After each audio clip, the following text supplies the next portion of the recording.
everyone, how are you all? Myself Shama and again I am here with our new topic and our today's topic is the soil of India, right? हमारे India की मिट्टी. So आज हम again हमारे India से related topic पढ़ने वाले हैं and it's a very important topic because it's all about our soil. ठीक है, मिट्टी की बात हो रही है. So first of all we will start from introduction. So let's move without wasting our time. So okay, first of all soil जो है वो क्या है? Soil is a natural resource, right? अब resources क्या होते हैं?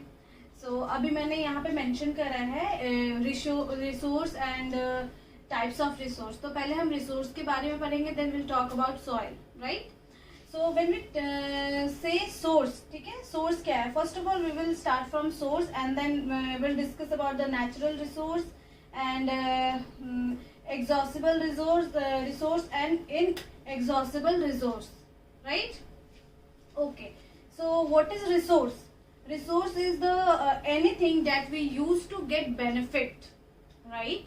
रिसोर्स क्या है? ऐसी कोई भी चीज जिसको हम यूज करते हैं अपने बेनिफिट के लिए, उसे हम रिसोर्स बोलते हैं, right? Okay, now what is natural resource and what is inexhaustible resource and exhaustible resource and inexhaustible resource. क्या है ये? तो when we talk about the natural resource, तो नेचुरल रिसोर्स इज एनीथिंग, कुछ भी, ठीक है, occur in our nature and we are using that thing for our benefit. Means कि कोई भी ऐसी चीज जो कि हमें नेचर से मिलता है एंड उसे हम यूज करते हैं अपने बेनिफिट के लिए, अपने फायदे के लिए, ठीक है. सो हम काफी सेल्फिश है एक्चुअली, क्योंकि हम नेचुरल के रिसोर्सेज को यूज करते हैं एंड हम उसकी वैल्यू नहीं करते हैं. लाइक अगर मैं एग्जाम्पल देती हूँ नेचुरल रिसोर्सेज का, तो उसमें आता है हमारा सॉइल, फॉरेस्ट, एयर, वाटर, जो कुछ भी आप इमेजिन कर सकते हो जिसका कहीं से आपको सोर्स नहीं पता है कि कहाँ से आता है. लाइक सॉइल, ठीक है, जो कि सॉइल बनने में जो सॉइल का, जब मैं आपको सॉइल बताऊंगी तो सॉइल का जो फॉर्मेशन होता है इसमें मिलियंस ऑफ ईयर्स लगते हैं, ठीक है, मिलियंस ऑफ ईयर्स. और हम क्या करते हैं? सॉइल का इरोजन हो रहा है आजकल. क्यों हो रहा है? क्योंकि हम प्लांटेशन कम करते हैं, जो ग्रीन ट्रीज है उसको हम कट करते हैं.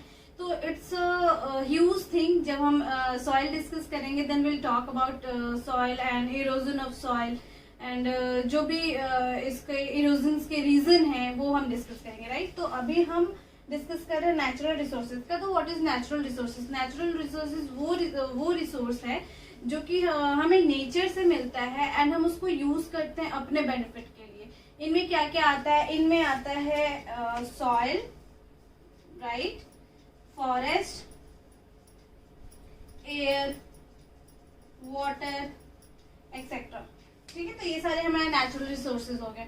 Now okay, when we talk about the exhaustible resource, तो ये है हमारा नेचुरल रिसोर्स. ये भी नेचुरल रिसोर्स है लेकिन इसके साथ एक क्लॉज है, ठीक है. इसमें अगर हम एग्जांपल लेते हैं तो मैंने यहाँ मेंशन करा है कोल एंड पेट्रोलियम, ठीक है. तो इसके साथ ये एक कंडीशन है कि हम इसको अगेन एंड अगेन यूज नहीं कर सकते हैं, राइट?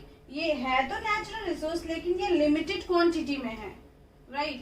लिमिटेड क्वांटिटी में है एंड हम इसको बहुत लॉन्ग पीरियड तक यूज नहीं कर सकते हैं. ऐसा नहीं, जैसे मिट्टी है, एयर है, तो ये सारी चीजें अनलिमिटेड है. मतलब इसका कोई सोर्स, मतलब आपको नहीं पता है कि आज खत्म हो जाएगा. ऐसा होता है क्या कि आज एयर है और कल खत्म हो जाएगा? नो. लेकिन जब हम इस रिसोर्स की बात करते हैं तो इसमें है कि इसके साथ एक लिमिटेड क्वांटिटी होती है और इसको हम अगेन एंड अगेन यूज नहीं कर सकते हैं, राइट? ओके, इसका एग्जाम्पल जो है वो है coal and petroleum. Now next is the inexhaustible resources. Okay, तो ये क्या है? ये भी नेचुरल रिसोर्स ही है बट पॉइंट इज कि इसे हम back to back again and again use करते हैं अपने बेनिफिट के लिए. एंड आई नो इसका एग्जाम्पल आपको बिल्कुल क्लियर हो चुका होगा मेरे बताने के पहले.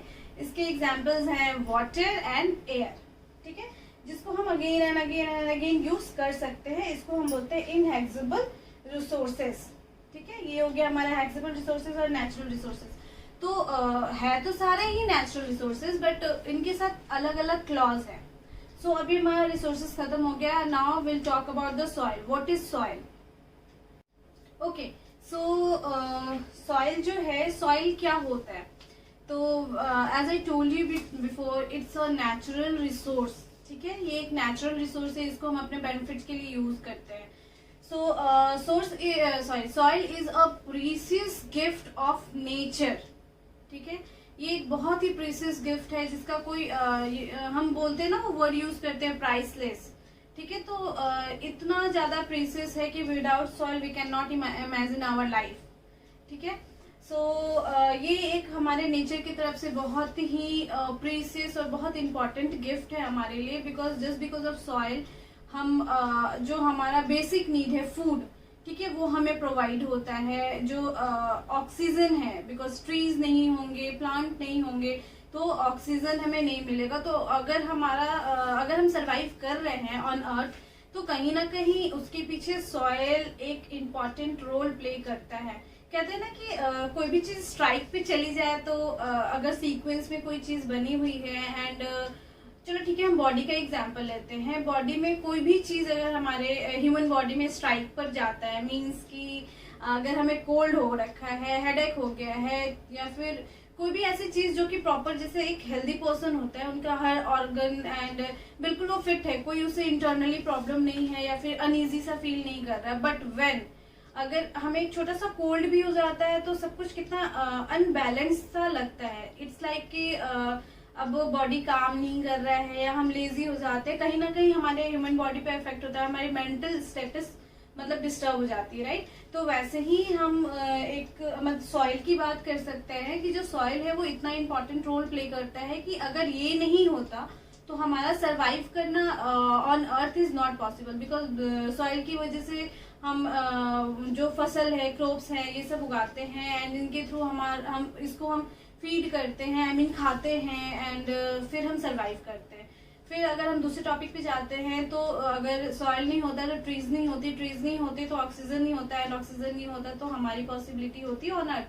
नो, कभी नहीं होती, ठीक है। तो कहीं ना कहीं सॉइल हम आज अगर सरवाइव करते हैं तो बहुत ही इंपॉर्टेंट रोल प्ले करता है। तो that's why we can say it's a precious gift of God, ठीक है, and it's a precious gift of nature, ठीक है। नेचर के थ्रू हमें ये बहुत प्रीशियस गिफ्ट मिला है, right. And importance of soil की बात करते हैं अगर हम, तो सॉइल का इम्पोर्टेंस उसके फर्टिलिटी में होती है, ठीक है, कि वो सॉइल कितना इम्पोर्टेंट है। इट मीन्स कि कितना फर्टाइल है वो, कितना वहाँ पे फसलें उगा सकते हैं, तो उसकी इम्पोर्टेंस उसके फर्टिलिटी में होती है। एंड सम टाइम्स हम फर्टिलिटी को इंक्रीज करने के लिए फर्टिलाइजर यूज करते हैं, बट वो ऑप्शनल होता है। अगर कहीं का लैंड काफी फर्टाइल है तो वहाँ हमें फर्टिलिटी यूज करने की जरूरत नहीं पड़ती है, बट स्टिल नाउअडेज जो भी अभी सिचुएशन है, तो हम जो फर्टिलिटी इंक्रीज करने के लिए इनका फर्टिलाइजर यूज करते हैं, ठीक है। तो अभी हमने इसका इम्पोर्टेंस देख लिया, एंड ओके, जो मेन इम्पोर्टेंट थिंग है वो तो मैंने आपको बताया ही नहीं। व्हाट इज सॉइल एक्चुअली, ठीक है। Soil is a top layer, या we can say outer surface of the earth, ठीक है। जो मिट्टी है वो हमारे अर्थ का आउटर सरफेस है, जिसको हम सॉइल बोलते हैं, ठीक है। एंड ये जो आउटर सरफेस होता है वो काफी फर्टाइल होता है as compare to the other layer of soil, ठीक है। तो हमने देख लिया कि सॉइल क्या है। Now we will talk about the formation, ठीक है, सॉइल की फॉर्मेशन कैसे होती है। Okay, so when we talk about the formation, तो I will tell you one thing. जो सॉइल का फॉर्मेशन होता है, ये जो प्रोसीजर है इसके फॉर्मेशन का, इसमें मिलियंस ऑफ मिलियंस ईयर लगते हैं, ठीक है। मतलब millions year, you can imagine कि कितना टाइम लगता है। अगर हम छोटी सी मिट्टी, कोई छोटा सा लैंड देख रहे हैं मिट्टी वाला, तो आप उस लैंड को देखकर ये इमेजिन करना है कि इस मिट्टी को बनने में कितना साल लगा होगा, ठीक है। सो मिलियंस ईयर का प्रोसीजर है, देन सॉइल बनता है। एंड इसका फॉर्मेशन का प्रोसेस ये है कि जो हमारा लार्ज चट्टान है, यू कैन से रॉक, ठीक है, प्रॉपर ये हमें रॉक से मिलता है, इसकी फॉर्मेशन रॉक से होती है। तो जो लार्ज और ह्यूज साइज के रॉक्स होते हैं वो ब्रेक होकर छोटे छोटे रॉक्स में कन्वर्ट होते हैं due to some reason like rains, winds, gravity, you can say इन सब चीज़ों की वजह से, weathering, you can say weathering की वजह से जो रॉक्स हैं लाइक हिमालय से जो नदियाँ बहते हुए अपने साथ आती हैं, तो उन अपने साथ जो बड़े बड़े चट्टान होते हैं, रॉक्स होते हैं, उनको अपने साथ छोटे टुकड़े में जब वो कन्वर्ट हो जाते हैं, फिर वो अपने साथ लेकर आते हैं, तो वो सैंड और स्लिट के फॉर्म में भी कन्वर्ट हो जाते हैं. Okay, so concept is clear. कोई बड़ा सा चट्टान है, because of winds and high speed of winds और river, you can say, and gravity, बहुत सारे ऐसे वेदरिंग कंडीशन होते हैं जिसकी वजह से ये जो बड़े बड़े चट्टान हैं वो छोटे छोटे चट्टान में कन्वर्ट हो जाते हैं. ठीक है, एंड फिर ये नदियों के थ्रू बहते बहते आते हैं. इनमें छोटे छोटे ऐसे चट्टान अगर ये आपस में इंट्रैक्ट करते हैं तो धीरे धीरे टूटते टूटते बालू, यू कैन से रेत, सैंड और स्लिट में कन्वर्ट होता जाता है. ठीक है, और फिर ये जब बहती हुई नदियां आती हैं, जिस प्लेन से होते हुए जाती हैं, वहां वो डिपॉजिट होते जाते हैं. And one of the most important thing is कि ये जो रॉक्स हैं एंड जो सॉइल का फॉर्मेशन है प्रॉपर, तो इसमें ऐसे बहुत सारे ऑर्गेनिज्म, डेड ऑर्गेनिज्म होते हैं, मिनरल्स होते हैं, जो कि एक बहुत बड़ा रोल प्ले करते हैं सॉइल की फर्टिलिटी को बढ़ाने में. ठीक है, इन्हीं की वजह से, क्योंकि डेड ऑर्गेनिज्म होते हैं इसमें एंड बहुत सारे ऐसे मिनरल्स होते हैं जो कि ऊपर के साथ साथ ही नीचे आते जाते हैं with the help of river, you can से, और विंड, एंड इनकी वजह से ये स्लेट एंड सैंड फॉर्म में कन्वर्ट होते रहते हैं. डिपेंड करता है सॉइल का जो वैरायटी है वो रॉक की वैरायटी पे. ठीक है, types of rock, you can से, जो टाइप्स ऑफ रॉक होता है उसके ऊपर डिपेंड करता है टाइप्स ऑफ सॉइल. ठीक है, तो इनके साथ ये जो ऑर्गेनिज्म एंड ऑल मिनरल्स वगैरह होते हैं, तो ये रीजन है सॉइल की फर्टिलिटी के लिए. ठीक है, और ये बहते हुए आते हैं और जो प्लेन्स वाले एरिया होती है वहां ये डिपोजिट होते जाते हैं. तो दिस इज द रीजन कि सॉइल फर्टाइल हो जाता है. ठीक है, ओके, अभी हमने सॉइल देख लिया एंड फॉर्मेशन ऑफ सॉइल देख लिया. Now types of soil. कितने टाइप्स के होते हैं soil? So there are 6 types of soil. So अभी हम यहाँ डिस्कस कर लेते हैं. Okay, okay, so types of soil. There are 6 types of soil. First is alluvial soil, second is black soil, third is red soil, fourth is desert soil, fifth is laterite soil, and sixth is mountain soil. ठीक है, ये हमारे soil के types हैं. Okay, सो हम अभी one by one discuss करेंगे.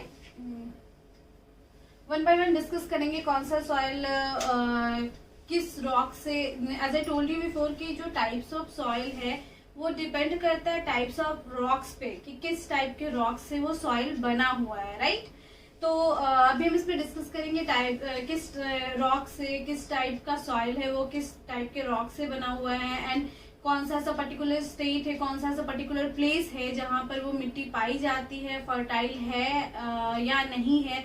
अगर फर्टाइल है तो कितना फर्टाइल है, किस तरह के क्रॉप्स, किस तरह के फ्रूट्स, किस तरह के वेजिटेशन वहां पर है, उस मतलब प्रॉपर उस सॉइल में हम कैसा फसल उगा सकते हैं. राइट, तो लेट्स मूव. अगर हम स्टार्ट करते हैं फर्स्ट से, तो first is the alluvial soil. ठीक है, ये जो एलुवियल सॉइल है it consist of a fine slit.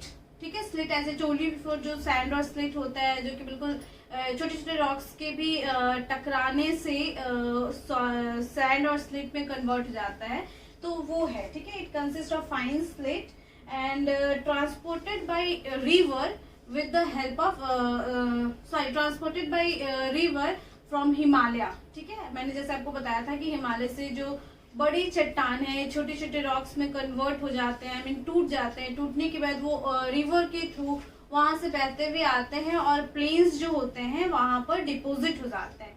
ठीक है, तो सेम चीजें जो मैंने बताई थी वो एलुवियल सॉइल का ही एक एग्जाम्पल था. तो ये जो सॉइल है वो उसी का एक बेस्ट एग्जाम्पल है कि रिवर से बहते हुए आती हैं और प्लेन्स में जो कि डिपोजिट हो जाती है. ठीक है, तो ये है एलुवियल सॉइल. अब हम बात करते हैं कि कौन सी जगह में पाई जाती है। ठीक है, तो जो नॉर्दर्न प्लेन्स हैं एंड जो कोस्टल रीजन है, ठीक है, हमने बहुत बार northern plains and coastal region पढ़ लिया है, तो आई एम जस्ट होपिंग कि आपको अभी इसमें कोई कंफ्यूजन नहीं है, राइट। तो जो नॉर्दर्न प्लेन्स है एंड जो कोस्टल रीजन्स है उसमें उस प्रॉपर पर्टिकुलर प्लेस पर ये एलुवियल सॉइल पाया जाता है। ठीक है, तो जैसा मैंने आपको बताया कि ये हिमालय से चलते हुए आते, तो यू नो हिमालय जो है वो हब है हमारा मिनरल्स का, यू कैन से जो आयुर्वेदिक मेडिसिन बनते हैं, तो वहाँ पे इतना डेंस है इन सब चीजों का हर्ब्स का कि वहां से हम आयुर्वेदिक मेडिसिन के लिए वहां से जो हर्ब्स होते हैं वो लेकर आते हैं। तो यू कैन इमेजिन कि जब ये वहां से बहते हुए पानी के साथ आता है तो ये जो सॉइल बनता है तो ये कितना ज्यादा फर्टाइल होगा। ठीक है, आप इमेजिन कर सकते हो। तो ये काफी ये जो सॉइल होता है ये काफी फर्टाइल होता है, मतलब काफी मीन्स कि बहुत ज्यादा फर्टाइल होता है, इनके मिनरल्स बहुत ज्यादा होते हैं इनमें। एंड यस यू कैन से ये इतने रिवर्स के थ्रू बहते हुए आती हैं एंड प्लेन्स तक पहुंचती है, तो इसके साथ डेड ऑर्गेनिज्म भी बहुत सारे होंगे, राइट। मिनरल्स है एंड डेड ऑर्गेनिज्म है, तो ऑब्वियस सी बात है कि ये फर्टाइल भी होगा।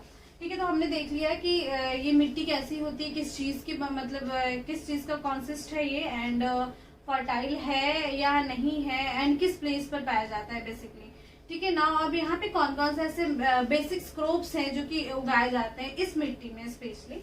तो when we talk about the alluvial soil, ठीक है, तो इसमें हम देखते हैं राइस, जूट, वीट, ये सारी जो हमारे क्रॉप्स हैं वो सारे मतलब हम फसल उगा सकते हैं अगर हम एलुवियल सॉइल की बात करते हैं। तो इवन शुगर केन ऑल्सो, ठीक है, शुगर केन भी। Okay, now move to the black soil.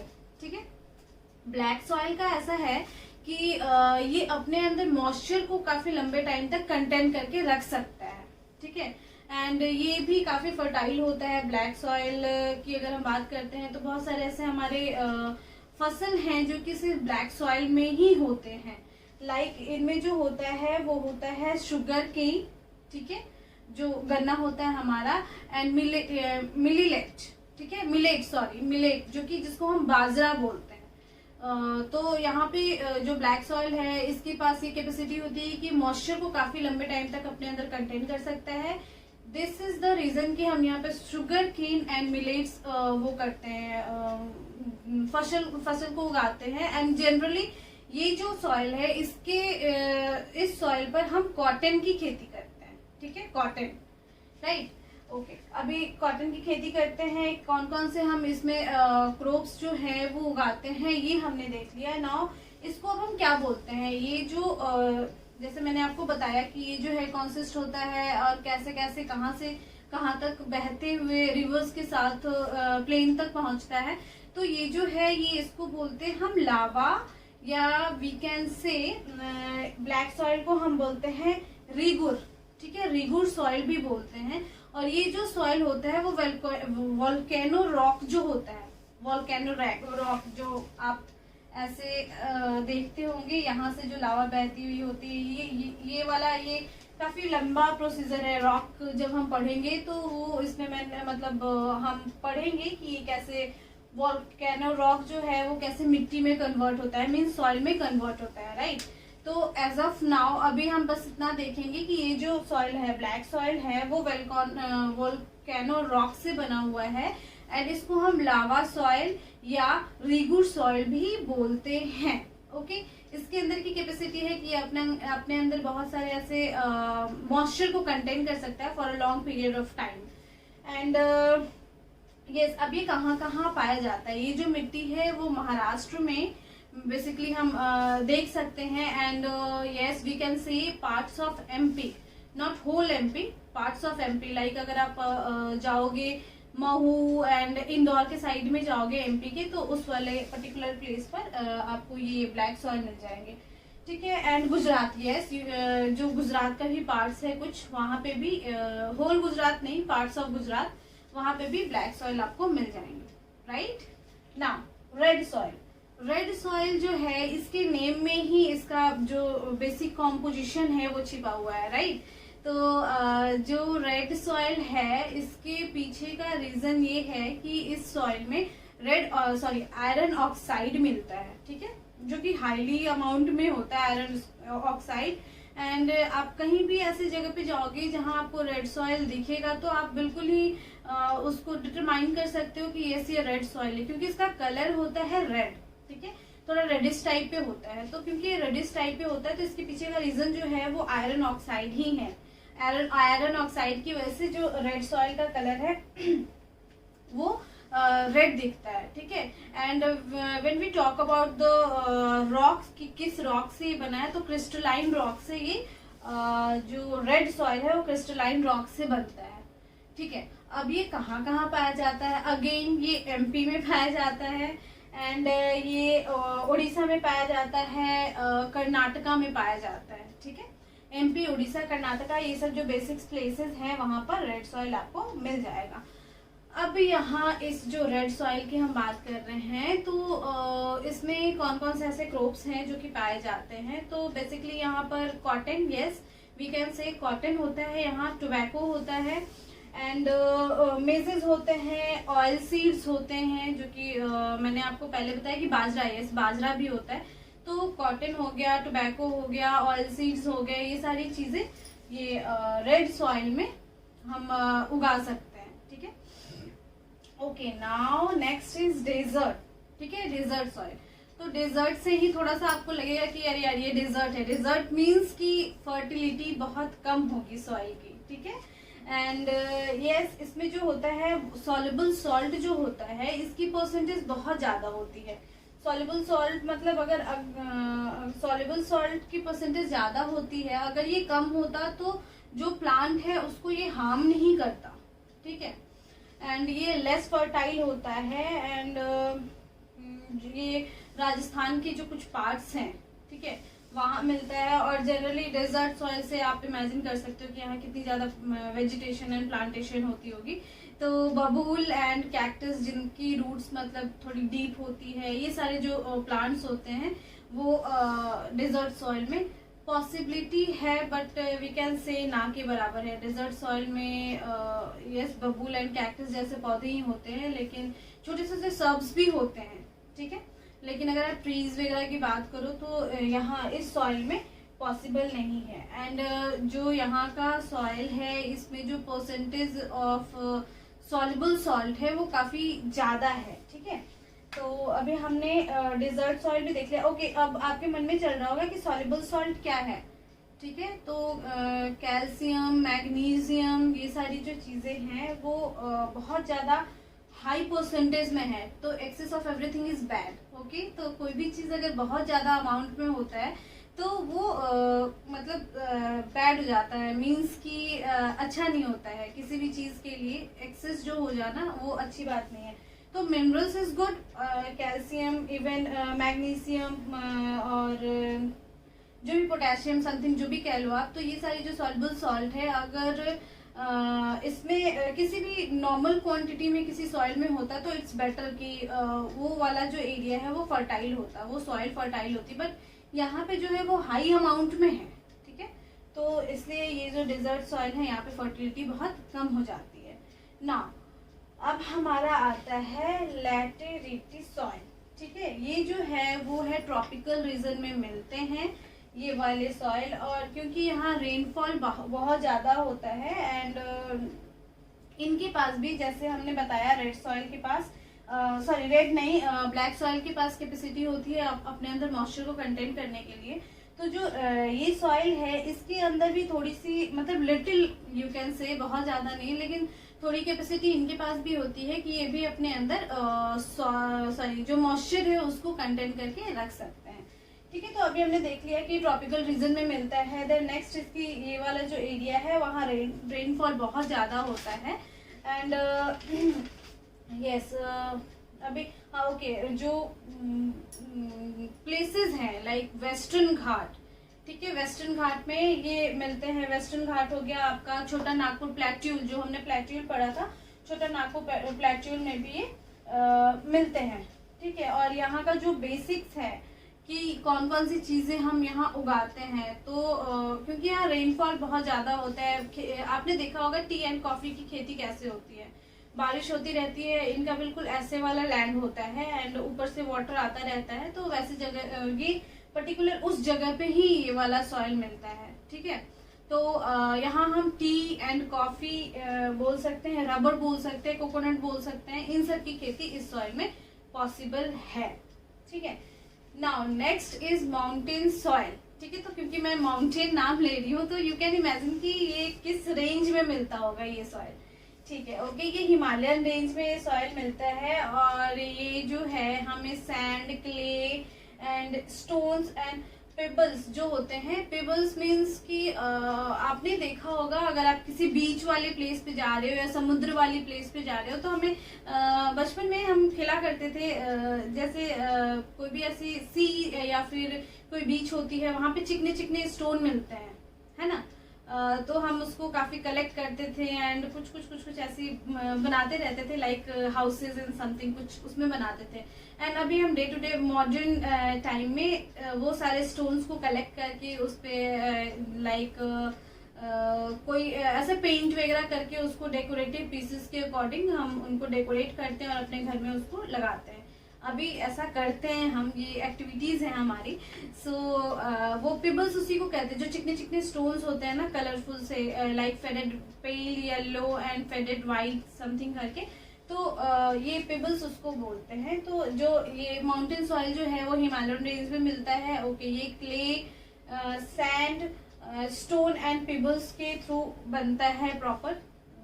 और as I told you before कि ये प्रॉपर सॉइल बनने में मिलियंस ऑफ ईयर्स लगते हैं, तो ये काफी लंबा प्रोसीजर है। ठीक है, ओके, अभी इस वाली जगह पे जो माउंटेन सॉइल है, यहाँ पे हम क्या क्या उगा सकते हैं, किस तरह की फसल्स को हम उगा सकते हैं। ठीक है, तो हम करते हैं वीट, मेज, बार्ली एक्सेट्रा, ये सारे जो प्लांट्स है, इसको हम वहाँ पे जो माउंटेन सॉइल है वहाँ पे पॉसिबिलिटी होती है इन सब चीजों का उगा पाना, इन सब क्रॉप्स का।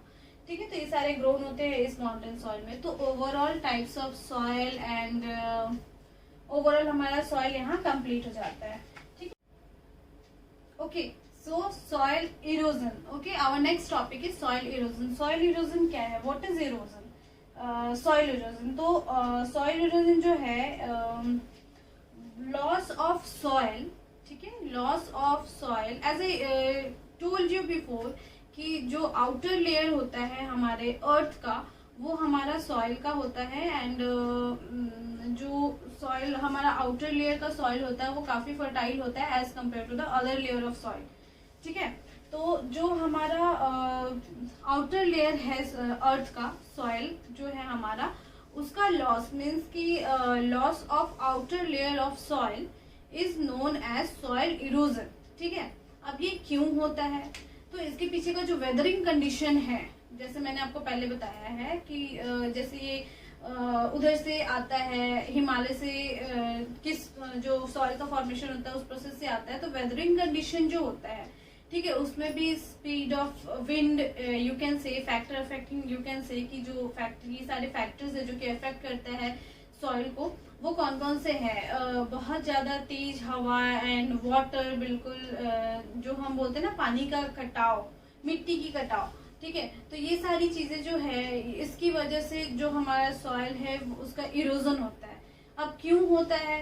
क्योंकि इसके पीछे बहुत सारे ऐसे रीजंस है, जैसे मैंने यहाँ मेंशन करा है reason, falling down of trees. ठीक है, हम क्या करते हैं, प्लांट तो बहुत कम लगाते हैं एंड उसकी कटिंग बहुत ज्यादा करते हैं।